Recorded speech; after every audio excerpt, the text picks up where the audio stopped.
Today we will discuss the 5th chapter of the Bhagavad Gita. The title of the 5th chapter is Karma Yoga, Action in Krishna Consciousness.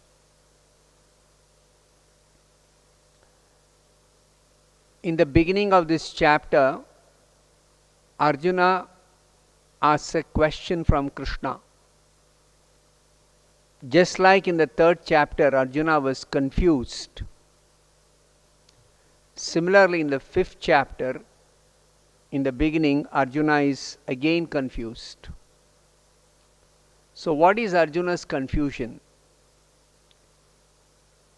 In the 3rd chapter, Krishna explained that a person situated in spiritual knowledge need not do any prescribed duties. In the 4th chapter, Krishna explains that all sacrifices end in spiritual knowledge. But at the end of the 4th chapter, Krishna advised Arjuna to fight. Now Arjuna is confused about Krishna's stressing the importance of work in devotion and inaction in knowledge. Inaction in knowledge means one who is situated in spiritual understanding need not do any duties. So therefore, Arjuna is now asking Krishna, tell me definitively which of the two paths is more beneficial for me. This is what Arjuna is asking. Arjuna is confused because for him work and renunciation appear to be opposite. To clear up Arjuna's confusion, Krishna explains in this 5th chapter about devotional work in full knowledge is without any reaction. Devotional work in full knowledge is without any reaction. And it is therefore the same as renunciation of work, which is also aimed at becoming free from all reactions.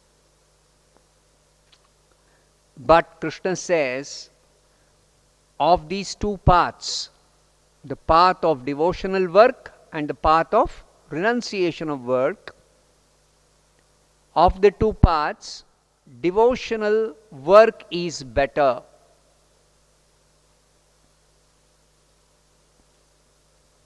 Now, why devotional work is better, I'll tell a little later. Before that,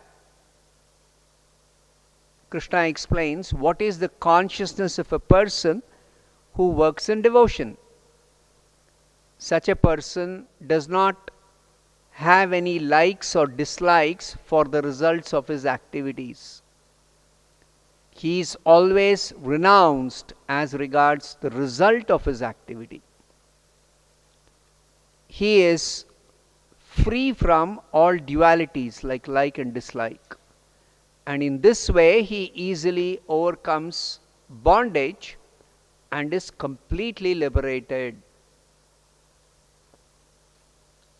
Now, these two paths, the path of devotional work and the path of renunciation of work, they have got a common goal. What is the common goal? Common goal is Vishnu. How do we understand this?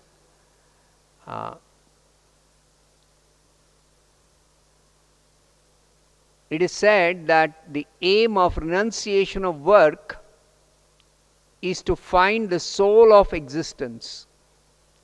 And the soul of existence is Vishnu.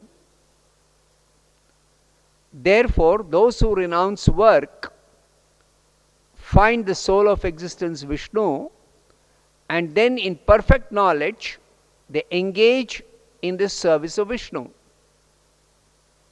What about those who do devotional work? They directly render service to Vishnu. Therefore, Vishnu is the common aim or goal of both these processes or both these paths. But ignorant people, they don't understand that both these paths have got a common goal.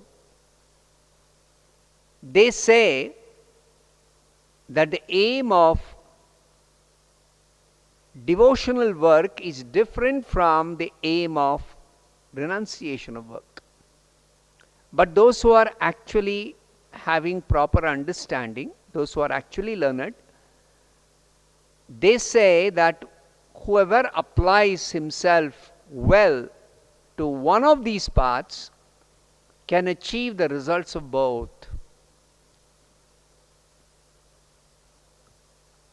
Now, why is devotional work better than renunciation of work? That is because simply by renouncing all activities without engaging in devotional service, one cannot be happy. The path of renunciation of work is difficult and filled with distress. On the other hand, the path of devotional work is easy and is filled with happiness. See the contrast? Devotional work is easy and one can do it happily. Renunciation of work is difficult and also it is distressful. Therefore, Krishna says the path of devotional work is better than the path of renunciation of work.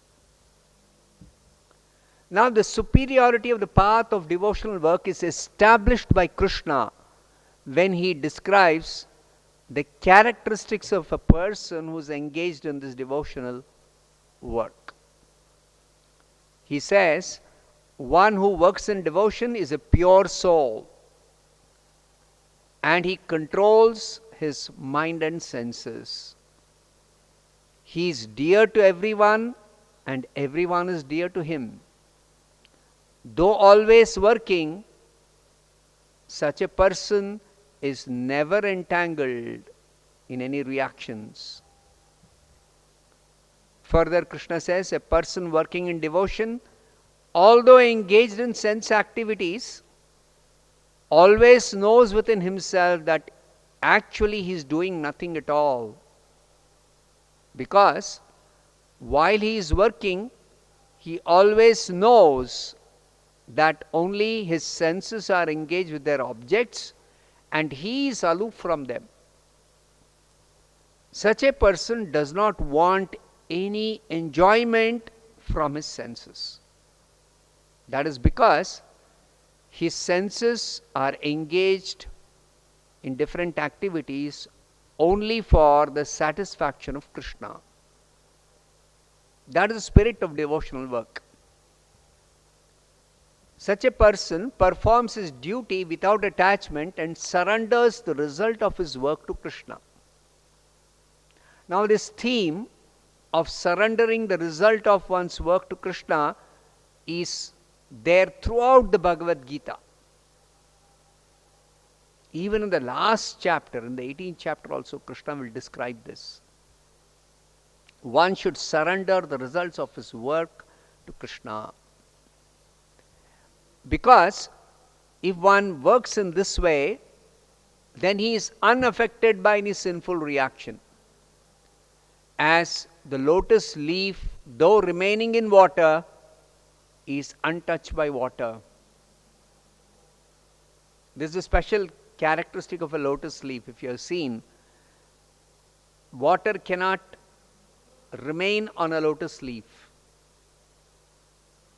Therefore, even if it is within water, it is actually never getting wet. Similarly, a person who performs devotional work, even though engaged apparently in ordinary activities, he is never entangled.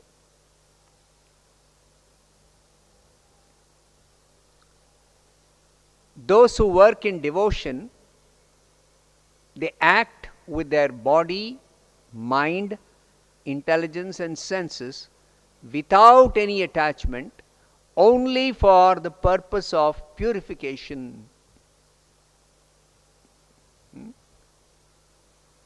In fact, the purpose of performing yoga practice is actually purification of ourselves. Material existence means we are contaminated, and one who wants liberation from material bondage must purify his existence. The steadily devoted person attains unadulterated peace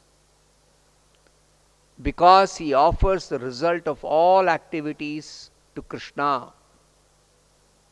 Whereas a person who does not offer his results to Krishna but is greedy for the results of his work for himself, he becomes entangled and he can never be peaceful. Next, Krishna describes three doers of all activities that generally people perform in this world. Listen carefully now. Generally, a person who works, performs any action, he thinks he is the only doer of all actions that he does. He thinks, I am the only doer. But Krishna says, no. There are three doers involved in any activity of this world.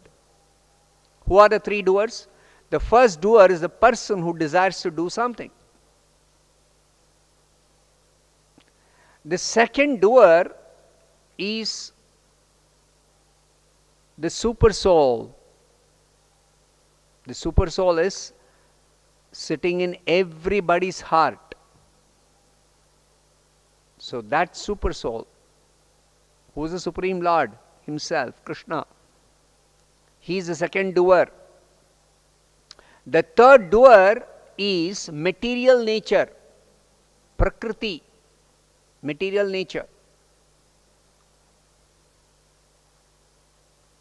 Now the reality is that a person can only desire to do something, some activity. After that, what happens? Vishnu as the super soul, or Krishna as the super soul, he has to sanction that activity. He is seated in the heart of every person. Let's say I desire to lift my hand. Let me give an example. Now when I desire to lift my hand,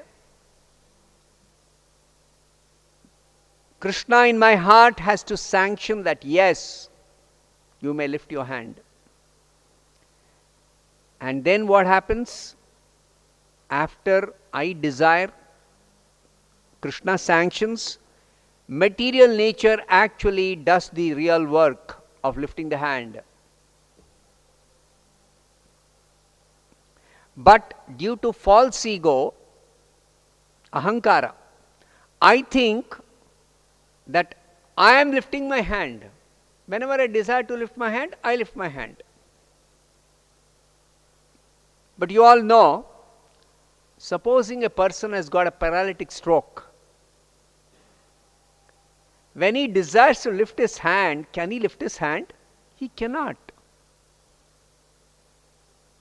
So that proves that he is not really in control of his hand, or for that matter, the whole body. So Krishna explains, this body is under the control of material nature. This body is made up of the elements of material nature. It is controlled by material nature, and material nature is working exactly according to the directions of Krishna as Super Soul. Therefore, we should remember, any activity has got three doers. I can only desire to do something. After I desire, it is dependent on the sanction of the activity to be carried out by material nature. The sanctioner is Krishna as the Super Soul. Then the actual action is carried out by material nature. So you should always remember three doers. So what is the implication of that understanding? So Krishna explains, if a person actually is detached from his body,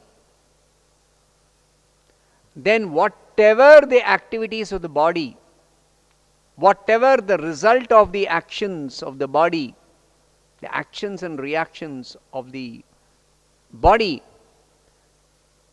a detached person is completely unaffected.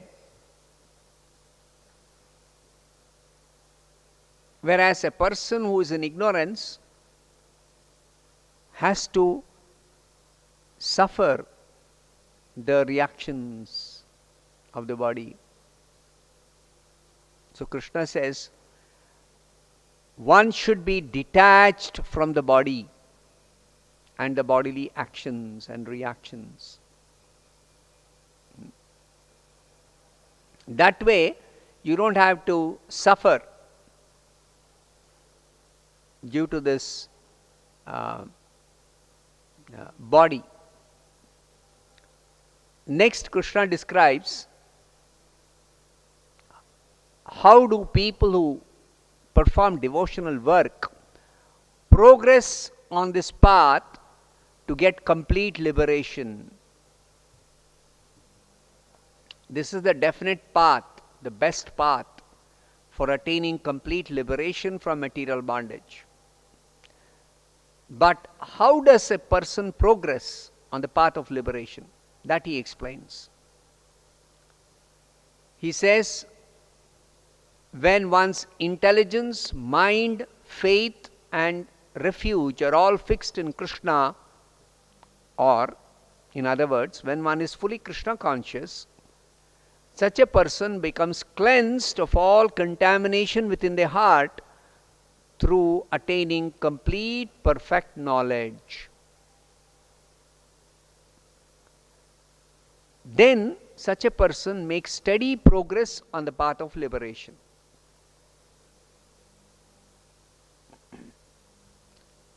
By virtue of true knowledge, such a person who is progressing on the devotional path, he sees with equal vision a learned Brahmana, a cow, an elephant, a dog and a dog eater. What does this mean? This means that within every type of living being, there is the actual spirit soul.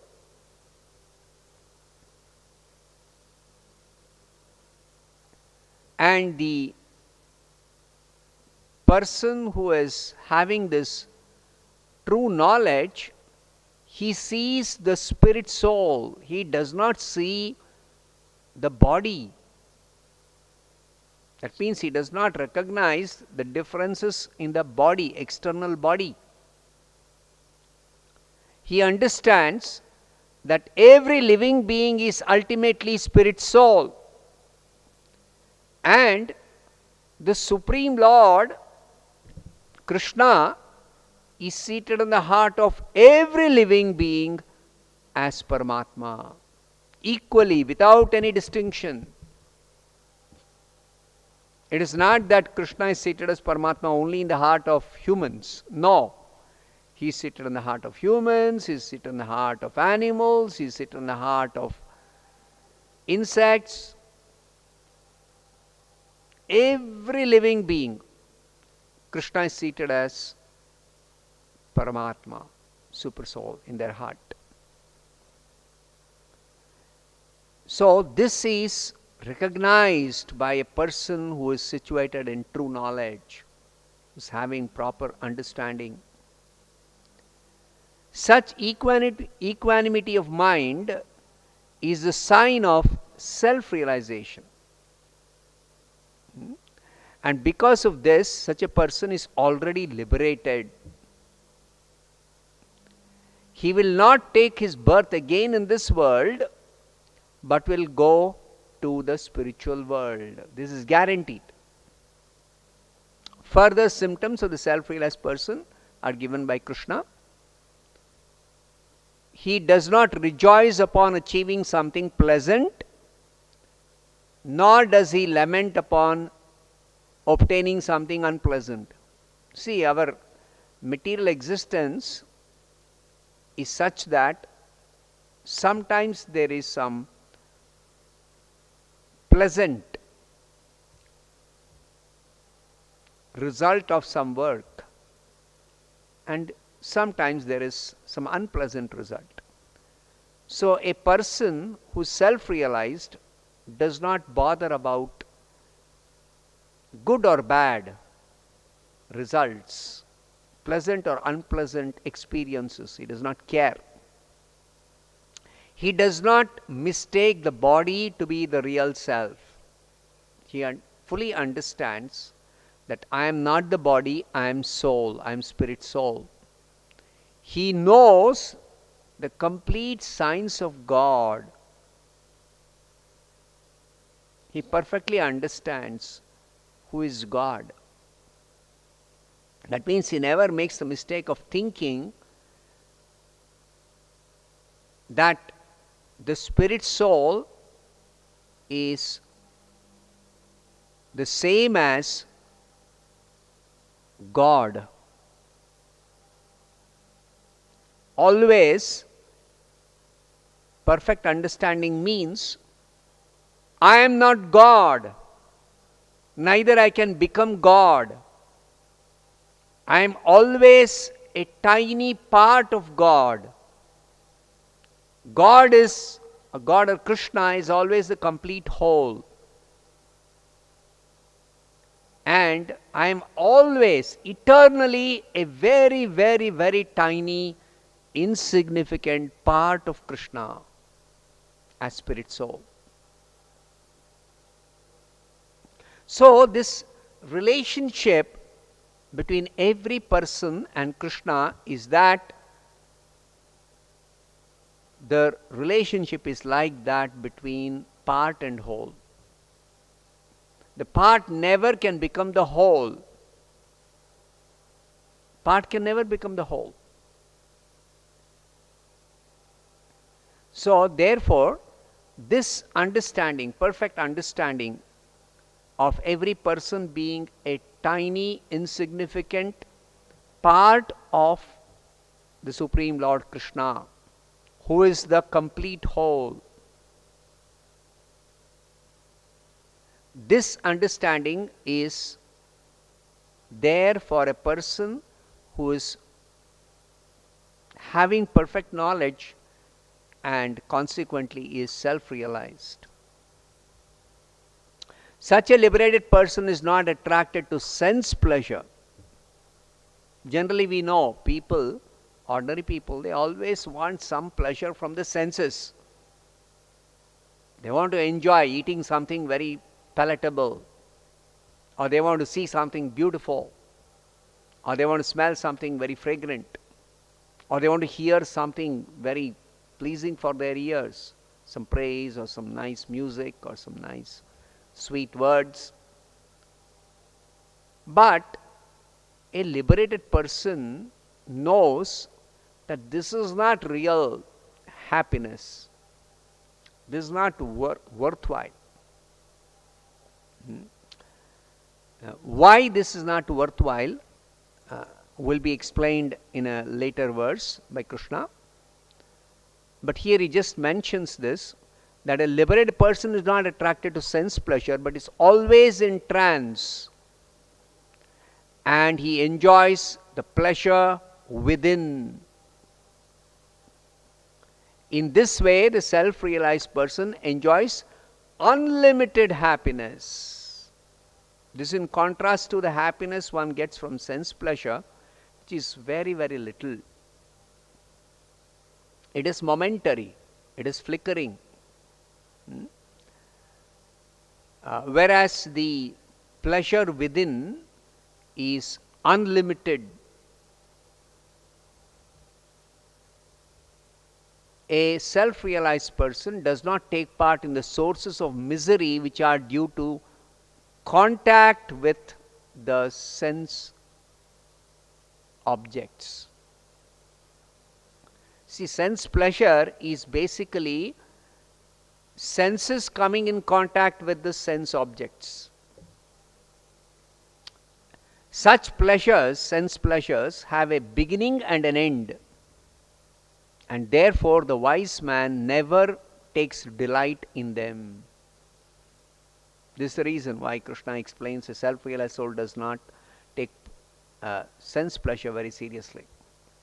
It is very, very little. It's meager. And it is just a temporary, flickering, momentary sensation. That's all. That's why you see people always seeking happiness in this world. They are seeking happiness. I want happiness. I want happiness. I want happiness. Even if you already have had happiness, it will not last. Now, what is the nature of this pleasure within? It is unlimited. It is unending. It's so attractive, actually, this kind of pleasure within. Further, Krishna says, before giving up this present body, such a self-realized soul is able to tolerate the urges of the senses and check the force of desire and anger. In this way, he is well situated and is happy in this world. We know when somebody becomes angry, it is a disturbance to his peace. Or somebody has a lot of desires. He's always working for satisfying his desires. So he is not always successful. Sometimes people do become frustrated. Or they are always agitated in the mind. Whereas a self-realized soul, self-realized person, is peaceful. He is not any more interested in satisfying his desires, own desires. His happiness is within, and he is always active within. He is beyond the dualities that arise from doubts. Because of perfect knowledge, no more any doubts. His mind is engaged within, and he is always busy working for the welfare of all living beings. He is completely free from all sins. See the nature of his activities. He works for the welfare of all living beings. That equality of vision makes him work for the welfare of everyone. He is self-disciplined and he constantly endeavors for perfection. Thus he is assured of liberation in the very near future. Next, Krishna describes briefly the process of Ashtanga Yoga to achieve liberation. This process of Ashtanga Yoga will be described in detail in the next chapter, the 6th chapter. Here he briefly just mentions it, very, very briefly. Shutting out all the external sense objects, keeping the eyes and vision concentrated between the two eyebrows, suspending the inward and outward breaths within the nostrils, controlling the mind, senses and intelligence.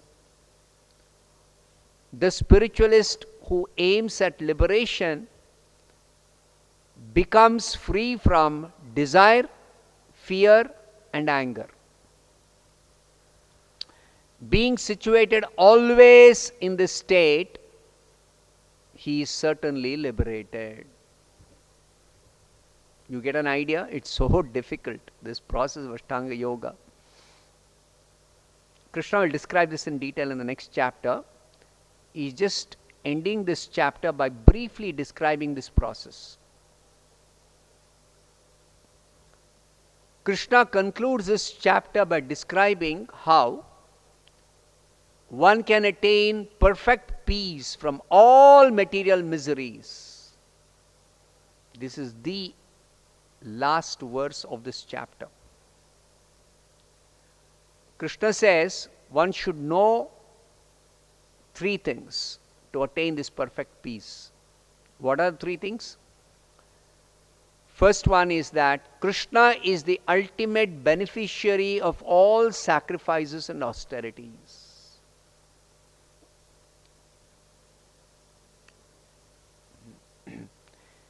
In every sacrifice, even though some sacrifice may be done for some devata, Indra Yajna, Chandi Homa, so many different types of sacrifices are there in the Vedas. But this is one secret that Krishna is mentioning here. Ultimately, Krishna is the Yajneshwara. Krishna is the Lord of all sacrifices. Because it is He only who awards the results of all sacrifices. This was explained in the 4th chapter. Krishna only awards the results. Even the devatas to whom some sacrifice may be offered, they are dependent on Krishna's sanction. They are not independent. Final sanction is by Krishna. So, Krishna is the ultimate beneficiary of all sacrifices and even all austerities. If somebody does some austerity, for whatever purpose, that austerity can be successful only if Krishna awards the result. Without Krishna awarding the result, nobody can be successful in doing any penance or austerity. Not possible. Second fact about Krishna one should know is that Krishna is the supreme lord of all planets and all devatas. Actually, in this whole universe, there are millions of planets. Each planet has got a particular devata who is controlling the affairs of that planet. But we should know that every devata is in that position only when such a devata is appointed by Krishna as the controller of that planet, as the lord of that planet, as the overseer of all activities of the planet.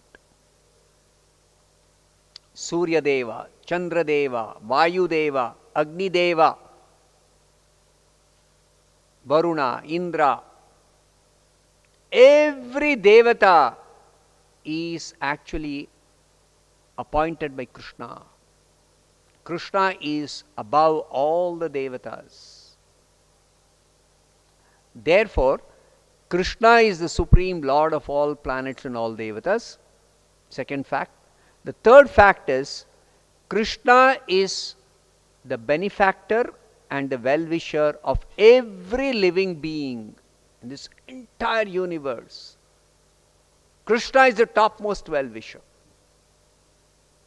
So one who knows Krishna in this way, these three facts about Krishna, such a person can attain perfect peace. Only such a person can get perfect peace. Actually, this is described by Srila Prabhupada as the perfect peace formula. People are striving so hard for attaining peace in this world, individually and collectively. But peace cannot be obtained if one does not have this knowledge about Krishna, the Supreme Lord. This is the only way to attain perfect peace, and there is no other way. I'll stop here. Thank you. Hare Krishna.